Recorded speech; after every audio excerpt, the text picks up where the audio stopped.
ቪዲዮዋን አጥቼው ብታገኙት በቴሌግራም ብትልኩልኝ ደስ ይለኛል። አረብ ሀገር ውስጥ ያለች አንዲት ሴት አረብ ሀገር ውስጥ ሆና ዘይት ከሰውነቷ ላይ የሚፈልቅ የዳዊት ልጅ ሆይ ማረኝ ሲል አንደኛው ጩኸት ነው። ሁለተኛው ጩኸት ላይ ነው ከባዱ። የመጀመሪያውን ጸሎት ትጀምራላችሁ፣ ሁለተኛው ጸሎት ላይ ግን ጊዜ የላችሁ። ኢየሱስ ክርስቶስ ሆይ ያጋንንትን ኃይል የሰበርክ ታላቁ ንጉሥ ብለን ደግሞ ቅዱስ ቁርባን እንወስድበታለን። ሶስተኛ በአምልኮታችን ውስጥ አብረህ ከእኔ ጋር አምልክ ብለን እያሰገድን ስንሰግድ አብሮ ይሰግዳል። በዚህ ጊዜ ከማንኛውም የሚበላበት ስፍራና የሚሄድበት ቦታ ይቋረጣል ማለት ነው። የፈለገው የቡዳ ዘሪሁን አይነቱ ይለያያል። የጅብ ቡዳ አለ፣ የአጋንንት ቡዳ አለ፣ የሰይጣን ቡዳ አለ፣ የተህዋሲያን ቡዳ አለ፣ ጢንዚዛ ምናምን የእባብ ቡዳ አለ። የዚህ አይነት ነገር አለ። አንዳንድ ሰዎች ሸረሪት ዘራችን ነው ሲሉ አሰሙ አልሰማችሁ? ሸረሪት አትግደሉ፣ ሸረሪት ዘራችን ነው ይላሉ። ይሄ የሸረሪት የዛር ቡዳ ነው። ስለዚህ ሸረሪት በሚያዩበት ጊዜ ቀስ ብለው ያወጡና ወደ ውጭ ጥሏታል። ከተገደለች የዳዊት ልጅ ሆይ ማረኝ ሲል አንደኛው ጩኸት ነው። ሁለተኛው ጩኸት ላይ ነው ከባዱ። የመጀመሪያውን ጸሎት ትጀምራላችሁ፣ ሁለተኛው ጸሎት ላይ ግን ጊዜ የላችሁም። እቁቡ ደርሷል፣ እዛ የተበደርነው አለ፣ እንዲህ አለ ዳለብን፣ ልጆች እንዲህ ያስተማርን ነው፣ ይህንን የምንከፍለው አለ፣ ይሄ እዚህ ትምህርት ቤት እንደዚህ ወጪ ነው፣ የዛኛው ምንድን ነው እንላለን። ጸሎቱን ትተን ዕዳ ነው የምናስበው፣ ሁል ጊዜ ዕዳ።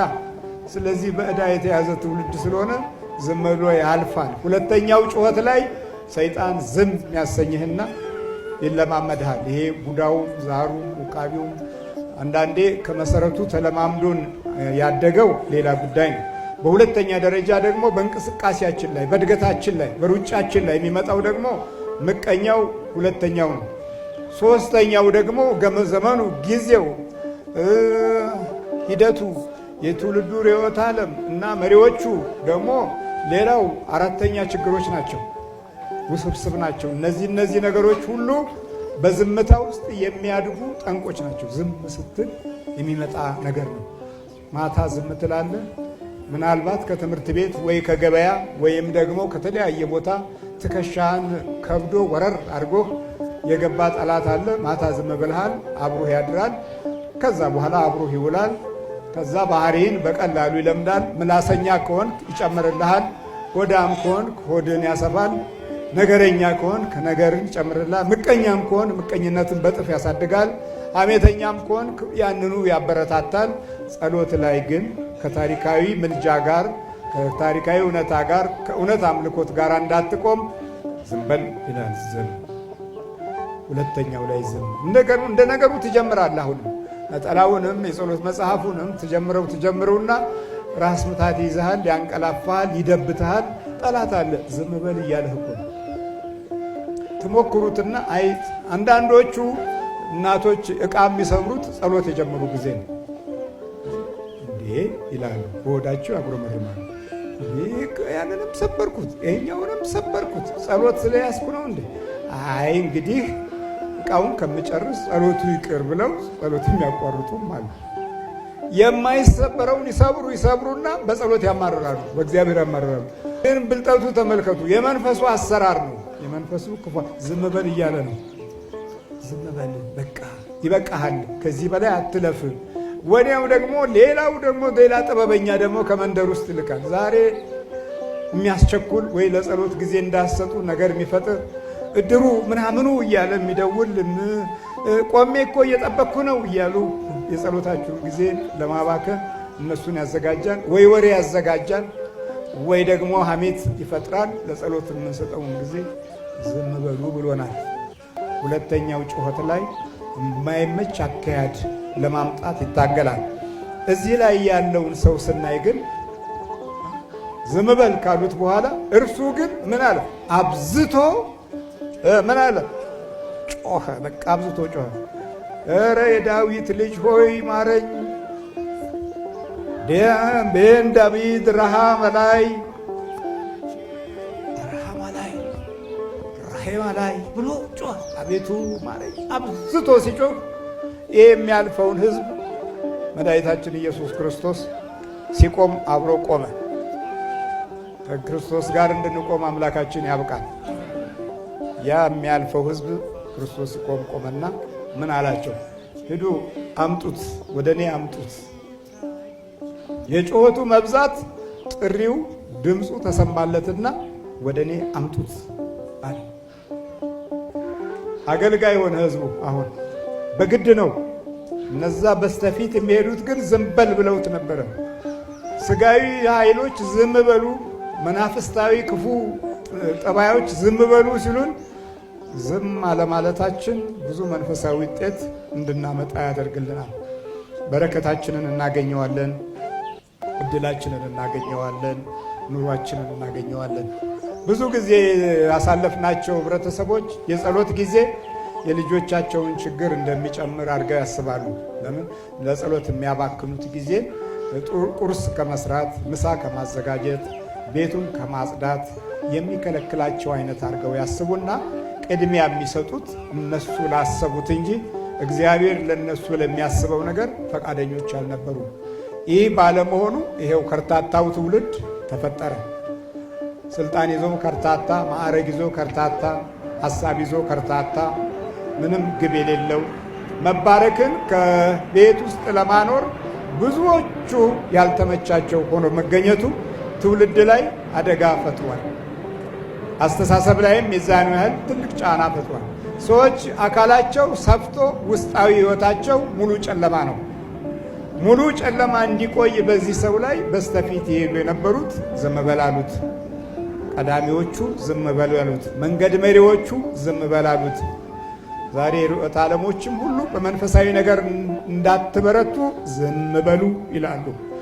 የዘመናችን ፍልስፍናዎች ከድንቁርና ወደ ድንቁርና እየሄዱ መምጣታቸውን ስናይ እንዲሁ በየዘመኑ የጎረምሳዎች እና የስነ ልቦና ወሮ በላዎች መጫወቻ መሆን በራሱ ትልቅ ህዝባዊ ውድቀት ነው።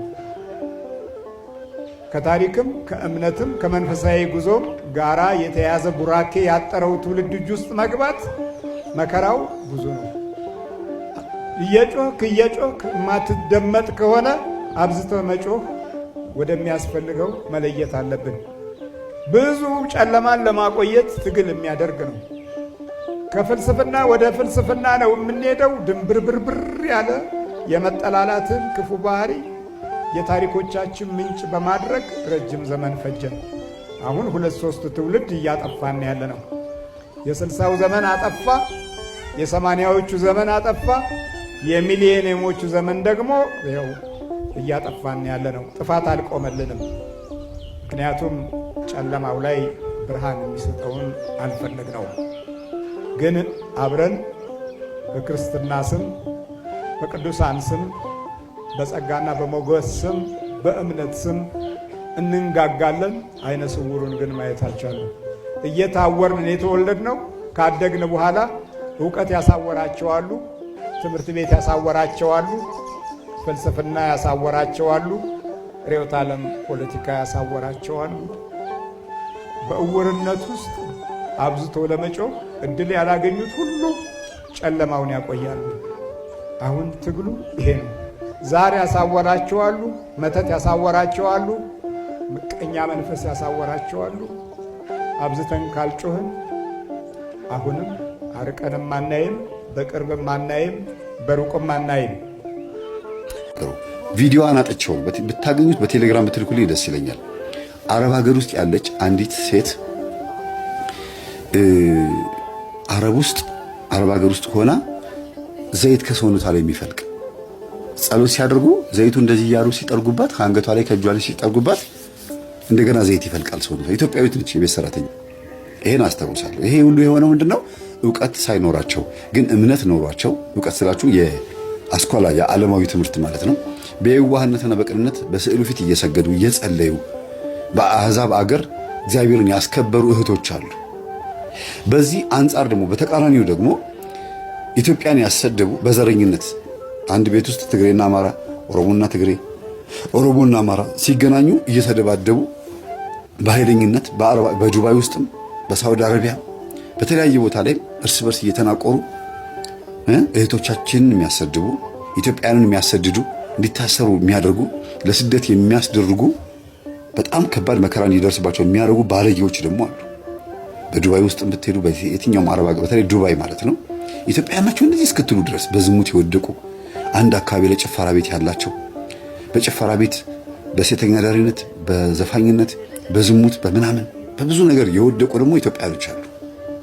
አረቦች የሚያውቋቸው ክርስቲያን መሆናችን እየታየ ማተብ አድርገን እየታየ በዚህ ህይወት ደግሞ ምን ጠራ እግዚአብሔርን ደግሞ ያሰደብን ሰዎች ደግሞ አለን። እግዚአብሔር ለንስሐ ያብቃችሁ። እኔ እየሰደብኳችሁ አይደለም ወይ እየወቀስኩ አይደለም። እግዚአብሔር ልቦና ይስጠንና ሁላችንም ኃጢአትን ገበናን ሸፋኝ ከባቴ አበሳ የሆነ እግዚአብሔር አምላክ እናንተንም ኃጢአታችሁን ገበናችሁን ሽፍና ጎል ሀገራችሁ ያብቃችሁ። ከዝሙት ህይወት ከአላስፈላጊ ሌብነት ካላስፈላጊ የሐሺሽም የመጠጥም መሸጥ ኢትዮጵያንና ተዋህዶ ሊያሰድብ ከሚችል ነገር በሙሉ ያርቃችሁ። ሌላ ምንም ልል አልችልም። ኢትዮጵያዊነትን ማስከበሩ ተዋህዶን ማስከበሩ ብቻ አይደለም፣ ነፍሳችሁን ማዳንም አንድ ነገር ነው። ግን ከዛ ሁሉ በላይ ተዋህዶ እምነት ውስጥ ያለውን እግዚአብሔርን የሁሉንም ፈጣሪ የሆነውን እግዚአብሔርን በማተባችን በኩል ማሰደባችን ነው። ምን ማለት ነው?